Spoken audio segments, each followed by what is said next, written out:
حضرت ذوالقرنین رضی اللہ تعالیٰ عنہ کو اللہ تعالیٰ نے انہیں زمین میں اقتدار دیا تھا۔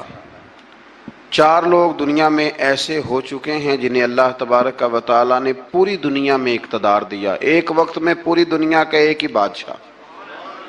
2 مسلمان تھے، 2 کافر۔ مسلمانوں میں حضرت سلیمان علیہ السلام اور جناب ذوالقرنین علیہ السلام، اور کافروں میں بخت نصر اور نمرود۔ یہ 2 لوگ ہیں جنہیں اللہ نے پوری دنیا میں اقتدار دیا، اور پھر اس کے بعد آنے والے وقت میں اللہ تعالیٰ امام مہدی کو سارا اقتدار عطا فرمائے گا پوری دنیا کا۔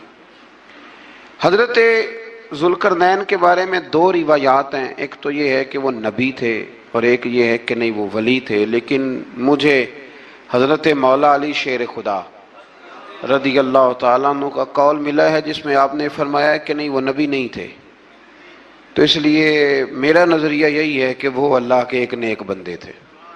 اللہ نے انہیں پوری زمین میں اقتدار دیا۔ وہ ایک مہم پہ نکلے، ان کا ارادہ بنا کہ میں ذرا دنیا کا چکر لگاؤں، تو انہوں نے سفر شروع کیا کہ میں دیکھوں ذرا سورج غروب کہاں ہوتا ہے۔ تو فرماتے میں پہنچا، بڑا گیا، لیکن میں اس مقام تک پہنچ گیا جہاں سورج غروب ہوتا ہے، تو پھر میں نے دیکھا کہ ایک سیاہ کنواں ہے جس کے اندر جا کے وہ چھپ گیا ہے، لیکن رب کریم کی اس حقیقت تک میں پہنچ سکا نہیں۔ پھر آپ فرماتے ہیں کہ میں آگے نکلا تو مجھے ایک قوم کے بارے میں بتلایا گیا جو بڑی خونخوار قوم تھی، بڑی خونخوار، اس کو یاجوج اور ماجوج کہا جاتا ہے۔ یہ قوم اتنی خونخوار تھی کہ یہ درندوں کو بھی کھا جایا کرتی تھی، اتنے لمبے چوڑے ان کے قد تھے، اتنے زیادہ طاقتور تھے کہ سانپ اور بچھو بھی کھا جاتے تھے۔ یہ نکلا کرتے تھے سبزے کے دنوں میں تو ساری کھیتیاں اجاڑ جاتے تھے، ہر چیز تباہ کر جاتے تھے، حتیٰ کہ انسانوں تک کو کھا جاتے تھے۔ تو حضرت ذوالقرنین جب وہاں پہنچے، اللہ تبارک و تعالیٰ نے انہیں ان مظلوم لوگوں کا مددگار بنایا جن پر یاجوج اور ماجوج کی قوم ظلم کرتی تھی۔ انہوں نے آپ سے کہا کہ حضور مہربانی فرمائیں، اس قوم سے تو ہماری جان چھڑائیں۔ آپ نے فرمایا تم میری مدد کرو۔ انہوں نے کہا حضور کس طرح؟ فرمایا بس جسمانی طور پر میری مدد کرو۔